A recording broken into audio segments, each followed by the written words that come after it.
For more on the race to try to control Congress and other storylines to follow as the results come in. We're joined by the chair of the Sonoma State Political Science Department, Professor David McCuan. David, thank you for being with us. So let's start with the balance of power in Congress and the role that California could play in all of this. There are some key races that earlier in the year, the Democrats thought they had a lock on, and now those races are toss-ups, particularly in Southern California.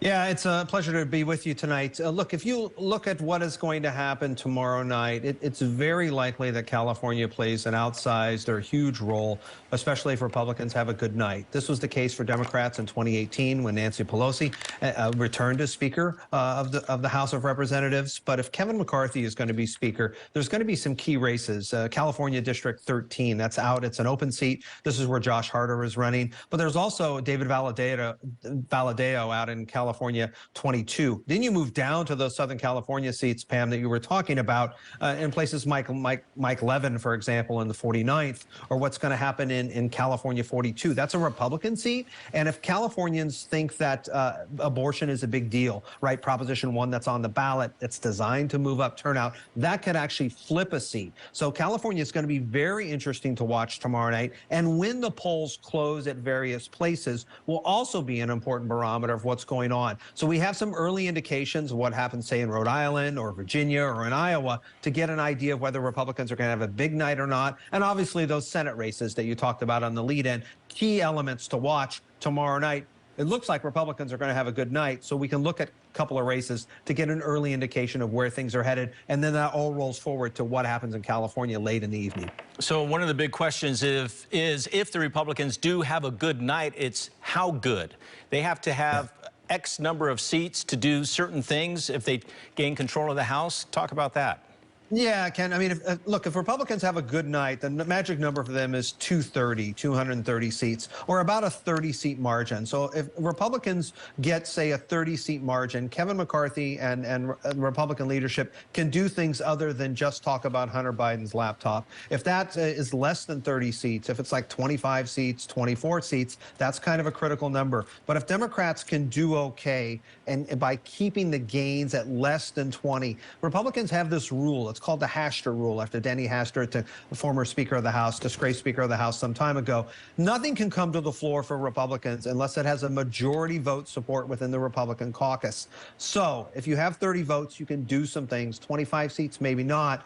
So that's what we want to pay attention to in terms of the big number for Republicans. If they have less than 20 seats, then they're not going to be able to do much more than talk about impeaching Joe Biden. Also, there's that specter in the background. That's obviously Donald Trump. And if Donald Trump is going to run for president, all indications are that he's going to do that. And he announces next week. What role does that play for Kevin McCarthy and the Republicans in terms of the management of the House? So if Republicans have a good night, we are set up for a very contentious kind of time period moving into January. And it makes that lame duck session in December hugely important for getting some things done, like dealing with the debt crisis in the United States government. So, David, what do you see as the issues at this late date that are driving the voters to make their decisions? You know, we've been talking so much about abortion and crime and the economy. Famously, during the Clinton years, it's the economy, stupid. And, you know, the Democrats have talked a lot about democracy is at risk. Is that issue resonating with voters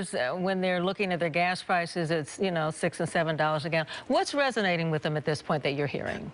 Yeah, you know, Pam, that's a great question that you posed there, because you mentioned like 5, 6, 7 kind of really important things. And Democrats have talked about all of those things without talking or concentrating just specifically on one of those or two of those. And we do see with voters, particularly independent voters who are going to be voting in large numbers this particular election, and they're concerned about their pocketbook. And pocketbook elections tend to be a referendum on the party in power, where average midterm loss is about 36 seats. And you can kind of mess around with that number. It can be as low as 26 seats, but that's when the president's popularity is less than 50%. And Joe Biden is underwater by 9 points. That's not a good number. The generic ballot is a good number in terms of where Democrats are at, and that's something to watch, but it still shows a significant loss for Democrats. And part of that, I think, is the message that they've been all over the map with: quality of democracy, the return of Trump, chaos, but also, if you will, early kind of spike up with the Dobbs decision and what happened with abortion. That is important to some voter segments, but not all voter segments. It's still a fundamentally pocketbook election.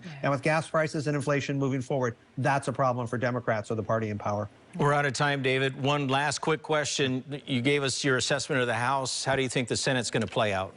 You know, we run these mathematical models, and they show that the Senate goes slightly Republican, but it also shows in those mathematical models that we don't have a resolution in Georgia. It looks like that goes to a runoff, which is just incredible when you consider the quality of the candidate, of the challenger there. But it also shows Pennsylvania going slightly Republican. Something to watch, and voter turnout is going to be a huge, huge factor, which is going to influence both of those races, let alone what happens in Ohio, Arizona, Wisconsin, and so on.